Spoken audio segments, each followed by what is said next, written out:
एक बार हरिनगर नाम का राज्य था। उसके राजा मान सिंह बड़े जिज्ञासु किस्म के व्यक्ति थे। अब जीवन भर उन्होंने एक बड़े राज्य पर राज किया और राजयोग का पूरा आनंद लिया। और आज उनके पास किसी चीज की कोई कमी भी नहीं थी, लेकिन उनके मन में कुछ न कुछ जानने की इच्छा प्रबल रूप से बनी रहती थी। इसलिए वो एक लंबे समय से अपने एक प्रश्न का उत्तर खोज रहे थे कि आखिर हम भगवान के दर्शन यानी भगवान की प्राप्ति कैसे कर सकते हैं। अब अपने इस प्रश्न के उत्तर के लिए वो कई विद्वानों से मिले। कई साधु संत उनके दरबार में आए, परंतु कोई भी उन्हें संतोषजनक उत्तर नहीं दे सका। वैसे भी ये प्रश्न इतना जटिल था कि उसका उत्तर मिलना बड़ा मुश्किल था। अब एक दिन राजा मान सिंह अपने महल की छत पर टहल रहे थे कि अचानक उनकी नज़र महल के नीचे बाजार में घूमते एक संत पर पड़ी। राजा ने देखा वो संत लोगों से भरे खचाखच बाजार में अपनी धुन में मस्त होकर चल रहे थे। उनके मुख पर एक गजब का तेज था। राजा ने महसूस किया कि वो संत बाजार में इस प्रकार आनंद से भरे चल रहे थे जैसे वहां उनके अतिरिक्त कोई और है ही नहीं। उनके हाव भाव में न किसी के प्रति कोई राग दिखता और न ही द्वेष। अब राजा को संत की यह मस्ती इतनी भा गई कि वो तत्काल उससे मिलने को व्याकुल हो गए। राजा ने अपने सैनिकों से कहा कि इसे तत्काल मेरे पास लेकर आओ और मेरे सामने पेश करो। अब राजा का आदेश पाकर घबराहट के मारे उन सैनिकों ने एक रस्सा महल से नीचे की तरफ लटका दिया और सैनिक सीधे उस रस्से की मदद से उस संत के सामने आ गए और उसे उस महल में ले गए। और इस प्रकार चंद ही मिनटों में संत राजा के सामने थे। राजा ने सेवकों द्वारा इस प्रकार लाए जाने के लिए संत से माफी मांगी और उस संत ने भी बड़े सहज भाव से राजा को क्षमा कर दिया और उससे पूछा कि महाराज, ऐसी भी क्या शीघ्रता आ पड़ी थी जो मुझे लाने के लिए आपने महल से नीचे रस्से गिरवा दिए। अब उस राजा ने उस संत से कहा कि महाराज, मैंने आपको देखा तो आपके मुख पर एक गजब का तेज था। आपकी बेफिक्री और अपने आप में मगनता मुझे भा गई।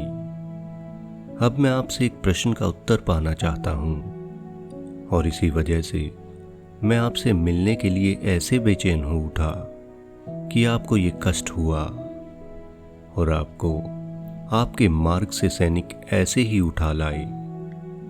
संत मुस्कुराए और बोले, ऐसी व्याकुलता थी, मतलब कोई गूढ़ प्रश्न जान पड़ता है। बताइए वो क्या प्रश्न है राजन। अब राजा ने कहा कि मेरा प्रश्न ये है कि मैं भगवान के दर्शन करना चाहता हूँ। इसलिए मुनिवर, मुझे बताइए कि मुझे भगवान की प्राप्ति कैसे हो सकती है और कैसे मैं उन्हें प्रत्यक्ष रूप से देख सकता हूँ। हे मुनिवर, मुझे लगता है कि आप ही मुझे मेरे इस प्रश्न का उत्तर दे सकते हैं, इसलिए कृपया करके मुझे मार्ग दिखाइए।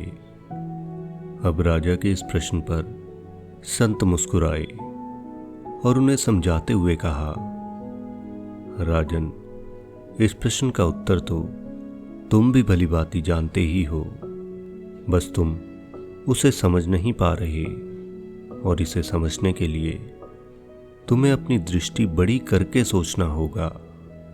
और अगर तुम ऐसा करते हो तो तुम्हें पल भर में ही अपने इस प्रश्न का उत्तर मिल जाएगा। अब उस राजा ने कहा, हे मुनिवर, अगर मैं सच में अपने इस प्रश्न का उत्तर जान सकता तो मैं इतना व्याकुल क्यों होता और आपको यहाँ ऐसे लाने का कष्ट कैसे देता। यानी वो राजा एक प्रकार से उस संत के आगे गिड़गिड़ा रहा था और संत उसे चुपचाप सुन रहे थे, जैसे उन्हें उस पर दया न आ रही हो। लेकिन फिर अचानक वो बोल पड़े, राजन, तुम बड़े व्याकुल लगते हो, इसलिए अब अपने प्रश्न का उत्तर सुनो। संत ने कहा, यदि मेरे मन में तुमसे मिलने का विचार आता तो कई अड़चनें आती और इसमें बड़ी देर भी लगती। यानी पहले मैं तुम्हारे महल के पास आता, फिर तुम्हारे दरबारियों को सूचित करता और इसके बाद वो तुम तक मेरा संदेश लेकर जाते, और इसके बाद भी अगर तुम फुर्सत में होते तो ही हम मिल पाते। यानी कोई जरूरी नहीं था कि हमारा मिलना भी संभव होता, परंतु जब तुम्हारे मन में मुझसे मिलने का विचार इतने प्रबल रूप से आया तो सोचो हमें मिलने में कितनी देरी लगी। तुमने मुझे अपने सामने प्रस्तुत करने के लिए एक छोटा सा आदेश दिया और इसका परिणाम ये रहा कि एक क्षण से भी कम समय में मैं तुम्हारे पास था। हे राजन, इसी प्रकार तुम खुद की जगह भगवान को और मेरी जगह खुद को रखकर सोचो। यदि भगवान की इच्छा होगी तो भगवान तत्काल तुम्हारे सामने आ जाएंगे। अब संत के इस उत्तर पर उस राजा ने पूछा कि हम ऐसा क्या करें कि भगवान के मन में हमसे मिलने का विचार आए। अब इस पर उस संत ने मुस्कुराते हुए कहा, भला तुम्हारे मन में मुझसे मिलने का विचार कैसे आया। अब उस राजा ने कहा, जब मैंने आपकी तरफ देखा तो आप एक धुन में ही चले जा रहे थे। सड़क, बाजार, दुकान और मनुष्य आदि किसी की तरफ आपका कोई ध्यान नहीं था। तो आपके इसी हाव भाव की वजह से मैं इतना ज्यादा प्रभावित हुआ कि मेरे मन में आपसे मिलने का विचार आया। अब संत मुस्कुराकर बोले कि राजन, यही तो तरीका है भगवान को प्राप्त करने का। बस ऐसे ही तुम एक धुन में भगवान की तरफ लग जाओ, अन्य किसी भी वस्तु की तरफ मत देखो, बस प्रभु की धुन में मस्त रहो। खुद को ऐसा बना लो कि प्रभु के बिना रह न सको, और अगर तुम ऐसा करते हो तो जब भगवान तुम्हें देखेंगे तो भगवान के मन में खुद ब खुद तुमसे मिलने का विचार आ जाएगा और वो तुरंत तुम्हें मिल भी जाएंगे। तो दोस्तों, ये कहानी मानव जीवन के सबसे बड़े प्रश्न का उत्तर देती है, जिसको हम पूरी उम्र तक सोचते रहते हैं कि भगवान की प्राप्ति या भगवान के दर्शन कैसे हो सकते हैं। साथियों, भले ही आप भगवान को एक प्रत्यक्ष रूप से न देख सको, लेकिन अच्छे कर्मों और भगवान का सच्चे मन से सुमिरन करके और भगवान की धुन में मस्त रहकर हम भगवान को अपने आसपास महसूस जरूर कर सकते हैं, क्योंकि भगवान एक शक्ति है जिसे हम महसूस भी कर सकते हैं। दोस्तों, इस बात की गहराई को समझो। यह बात अनेकों पौराणिक ग्रंथ भी साबित कर चुके हैं। जो व्यक्ति प्रभु की धुन में मस्त है और जिसकी हर सांस पर उस ईश्वर का नाम लिखा है, वो मेरी इस बात को बड़े अच्छे से समझ सकते हैं। मैं आपसे ये नहीं कहता कि आप अपने जीवन के अन्य सब कामों को त्याग दो, लेकिन जितना समय उन संसारिक कामों से बचता है वो प्रभु के सुमिरन में लगाओ और फिर अपने जीवन में चमत्कारिक बदलाव देखो।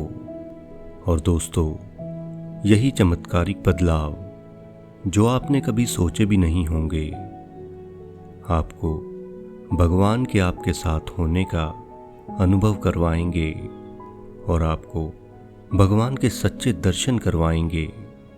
तो दोस्तों, आशा करता हूँ कि आप इस कहानी से कुछ सीख पाए होंगे।